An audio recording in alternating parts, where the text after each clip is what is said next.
सिंधुदुर्ग जिल्ह्यासह इतर जिल्ह्यातील ताज्या घडामोडी पाहण्यासाठी सिंधुदुर्ग 24 तासला सबस्क्राईब करा आणि बेल आयकॉनवर क्लिक करा। सिंधुदुर्ग 24 तास सदैव तुमच्या सोबत। पुढील बातमी पाहणार आहोत विस्ताराने। शेती क्षेत्रातील उच्च शिक्षण घेतल्यानंतर नोकरीच्या तुटपुंज पगारावर समाधानी न राहता कणकवली डांबरी येथील तरुण स्वप्नील कानडे या युवकाने आधुनिक शेतीचा मार्ग स्वीकारत कलिंगडच्या शेतीमधून 2 महिन्यात जवळपास 2 ते 2.5 लाखांपर्यंत उत्पन्न मिळवत आताच्या बेरोजगार युवकांसमोर स्वावलंबनाचा आदर्श निर्माण केला।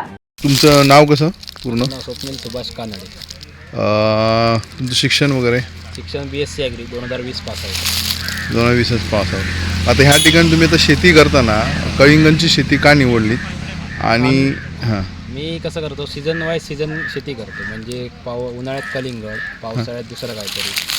अच्छा, सीझनचा जो चलतो माल, म्हणजे समजा दसऱ्याला झेंडू असतील तर झेंडू केलं। ओके। झेंडूमध्ये कसं उत्पन्न मिळालं या ठिकाणी? झेंडूमध्ये चांगलं होतं, पाऊस भरपूर झाल्यामुळे जरा फुलांची नुकसान झाली। बाकी झेंडूमध्ये चांगलं, झेंडू पीक हे कोकणात सुटेबल आहे। बरं, आता हे कलिंगडची शेती जी तुम्ही केली आहे ती साधारणतः किती जागेमध्ये आहे आणि किती झाली, काय म्हणजे तुमचं इन्व्हेस्टमेंट किती झाली? साधारण 1 एकरमध्ये आहे पूर्ण शेती, 40 गुंठ्यामध्ये।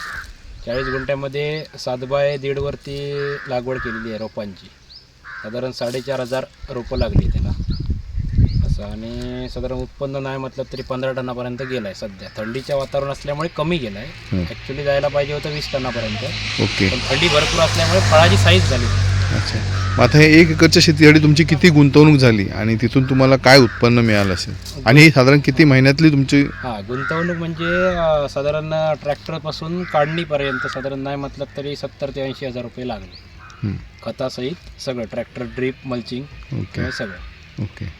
जसं 80 हजार रुपये लागले, 80-85 पर्यंत। आणि साधारण नाही म्हटलं तरी 15 टनापर्यंत माल, एक साधारण 5 ते 7 टन माल 2 नंबरचा आणि 1 नंबरचा 10 टन माल।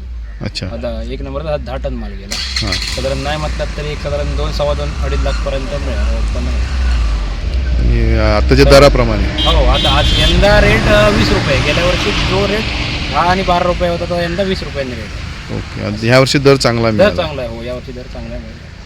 Okay okay. हे साधारणतः किती महिन्यातलं तुमचं उत्पन्न? लावल्यापासून, रोप लावल्यापासून 60व्या दिवसापासून काढणीला सुरुवात होती, पहिला दौरा आली। हे साधारणतः 2 महिने? 2 महिने चालू।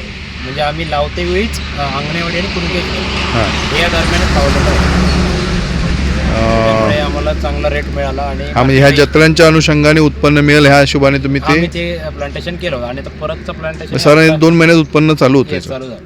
आता 28-27 तारीखला दुसरं प्लांटेशन चालू होणार आहे। ते साधारण एप्रिलच्या 30 तारखेच्या किंवा मे, म्हणजे कलिंगडचं? हा, सेम कलिंगडच। Okay okay okay. एप्रिलच्या 30 तारीखपर्यंत किंवा मेच्या पहिल्या आठवड्यापर्यंत मिळेल उत्पन्न दुसरं, ओके। किंवा लवकरही मिळू शकतं असं। सिंधुदुर्ग जिल्ह्यासह इतर जिल्ह्यातील ताज्या घडामोडी पाहण्यासाठी सिंधुदुर्ग 24 तासला सबस्क्राईब करा आणि बेल आयकॉनवर क्लिक करा। सिंधुदुर्ग 24 तास सदैव तुमच्या सोबत।